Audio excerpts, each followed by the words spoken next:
As night ushered in a hushed silence over Vietnam's Mekong Delta, Petty Officer David Larsen sat nervously in a patrol boat as it cautiously made its way through the dense jungle along the perilous upper Saigon River. It was August 2nd, 1969, and the 21-year-old gunner's mate was part of a team with a vital yet risky mission: to set up a two-boat waterborne guard post on the Murky River and intercept hostile river traffic. Also on board was a 6-man ambush team charged with protecting the pair of patrol vessels from any land-based threats. As the fiberglass boats reached their position, they cut the engines and quietly glided toward the riverbank, where Larsen watched the 6 soldiers leap onto the shore and quickly disappear into the darkness of the trees, unsure what lurked among them. Waiting with anxious anticipation, Larsen wiped beads of sweat from his brow. The tension was made even more unbearable by the suffocating humidity. Suddenly, the silence was shattered by a staccato volley of machine gun fire, swiftly followed by the thunderous boom of rockets exploding. Larsen had a bad feeling about this one. Moments later, his fears were confirmed when a distorted, panic-stricken voice came blaring over the radio. The ambush team had been seriously outnumbered and desperately needed help. The patrol crews were under strict orders to stay on their boats come what may, but Larsen wasn't about to let his buddies bite the dust on the jungle floor. David R. Larsen knew exactly what he wanted to do when he graduated from high school in 1966: join the Navy. Leaving his native Kansas for boot camp in San Diego later that year, he soon found himself at Naval Station Bremerton in Washington.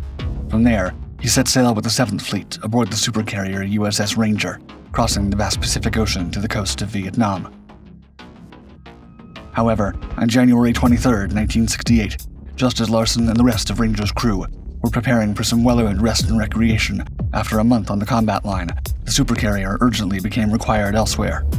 The world's attention was suddenly diverted from Vietnam as the shocking news broke that Communist North Korea had captured the American spy ship USS Pueblo, along with her entire crew, while engaged in an intelligence-gathering mission in the Sea of Japan. As Ranger was one of the largest warships in the Pacific region at the time, Larsen soon found himself bound for the treacherous icy waters off the eastern coast of the Korean peninsula as part of Operation Formation Star, President Lyndon B. Johnson's plan to present a show of force and pressure the North Koreans into allowing for the safe return of Pueblo and her crew. As the two sides stared each other down, the Cold War looked set to erupt into a full-scale conflict at any moment, and Larsen was right on the front lines. Fortunately, the crisis moved toward a diplomatic solution, which eventually saw the release of all surviving crew members, leaving Larsen and Ranger free to return to the warmer climes of Southeast Asia to complete their tour of duty.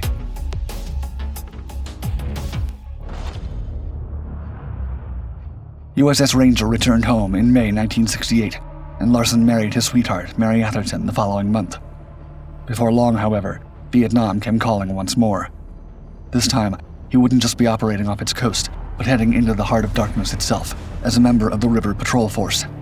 The Navy had created this in December 1965 as part of Operation Game Warden, which aimed to prevent the flow of fighters and supplies being sent via waterways from Cambodia to the Viet Cong guerrillas in the hotly contested Mekong Delta region. Before leaving the United States, Larsen had to undergo special training in preparation for joining the River Patrol Force. First, he was given Vietnamese language classes, necessary for questioning any locals acting suspiciously on the river. However, now that he would be undertaking high-risk missions, he was also required to complete survival, evasion, resistance, and escape training to deal with any eventuality. Upon his arrival in Vietnam, Larsen was assigned to River Division 593, River Patrol Flotilla 5, Task Force 116, and began serving on board a patrol boat River, or PBR, as part of a 4-man crew made up of a first-class petty officer who captained the boat, an engineman, a seaman, and a gunner's mate, with Larsen taking on this last position. The crew was cross-trained, so that they could function in each other's roles in case anything happened to a team member. The 31-foot, 14,600-pound fiberglass PBRs would often work in pairs, with one boat stopping and searching river traffic, while the other would hang back and watch for ambushes. In case things got hairy, the boats were typically equipped with 2 50-caliber machine guns and a turret at the bow, and a third mounted at the stern, as well as pintle mounts along the side of the boat for 1 or 2 M60 7.62mm machine guns. Weighing a staggering 30 pounds when fully loaded, the M60 was nicknamed the Pig because of its insatiable appetite for ammunition. Just after sunset on August 2nd, 1969, David Larsen and his 3 fellow crew members headed out on PBR 775 to set up a guard post on the upper Saigon River with another boat. As night began to fall, Larsen kept a careful watch on the turbid river for any sign of movement, as the PBR's twin jacuzzi water jet pumps propelled them toward their position. The dusk-to-dawn curfew was now in place, so the crews were expected to treat all traffic as hostile. Joining them that sweltering summer evening was a 6-man long-range reconnaissance patrol, an elite, rigorously trained army unit that would function as an ambush team, hunting down any Viet Cong fighters roaming the surrounding jungle and providing additional security for the PBRs in case of attack. Before setting up the guard post, the boats dropped off the ambush team on the riverbank, taking care to do so as quietly as possible to avoid detection. Larsen watched as the soldiers vanished among the thick foliage. The PBRs then took their positions, and for the young gunner's mate and his crewmates, the waiting game began, batting mosquitoes away from their faces while they listened for anything that might be coming their way. Nobody knows how long they were sitting there in the darkness. What is clear is that at some point, Larsen and the other men on the PBRs were startled by the sound of machine guns and rockets ringing out from somewhere in the jungle nearby.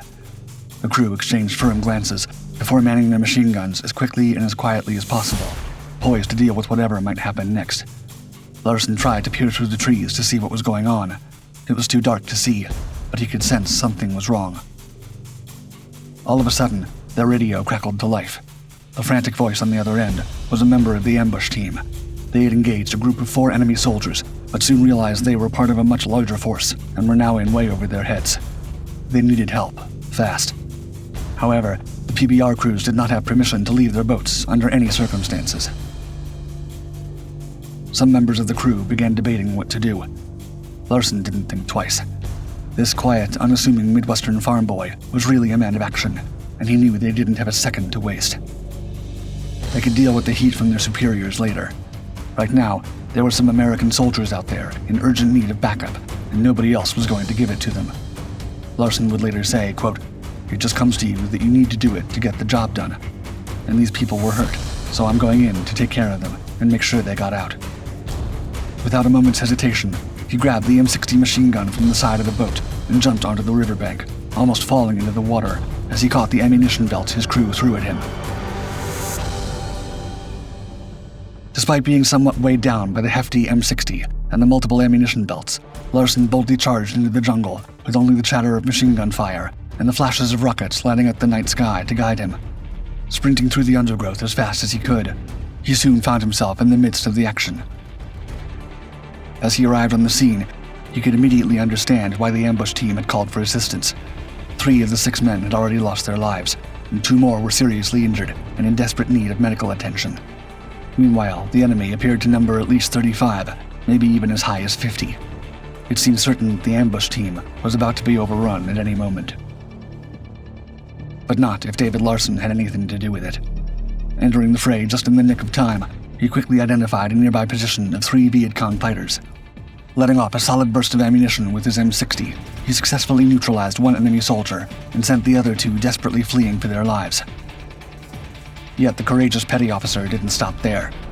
Determined to hold off the Viet Cong onslaught for as long as possible, he firmly stood his ground, essentially forming a 1-man defensive perimeter position as he pumped out a seemingly endless stream of bullets from his machine gun. However, the intense enemy barrage on Larsen's position refused to let up, and vastly outnumbered, he knew all too well that the odds were stacked against him. He didn't know how much longer he would be able to fend off the attack. Fortunately, the fearless Larsen's unexpected intervention managed to keep the Viet Cong occupied long enough for his crewmates to drag the wounded men out of the danger zone and begin administering medical aid. Soon enough, the comforting, heavy thudding sound of a medical evacuation helicopter echoed over the jungle. Larsen continued single-handedly laying down machine gun fire as the helicopters found a space to land, and the casualties were hurriedly loaded in and whisked off to safety for further treatment. Larsen's heroic actions that night successfully saved the lives of the 3 remaining soldiers from the ambush team, who otherwise would almost certainly not have made it out in one piece. Rather than being punished for having disobeyed orders by leaving his PBR, Larsen's dauntless bravery was recognized by his superiors, and he was awarded the Navy Cross. Over the course of his Navy career, which continued on USS Oriskany in San Diego, and then as a member of the Navy Reserves, he would also be given the Bronze Star Medal, 2 Purple Hearts, 2 Navy Achievement Medals, a Vietnam Camp Medal, National Defense Medal, Armed Forces Experience Medal, Vietnam Service Medal with 6 stars, Combat Action Medal, Presidential Unit Citation Medal, Gallantry Cross Vietnam Medal, and the Kansas Medal for serving from the state of Kansas. In his hometown of Parsons, Kansas, he's also been honored by the mayor of his city with the David R. Larsen Appreciation Day and a street named after him. In November 2022, he passed away peacefully at home at the age of 75.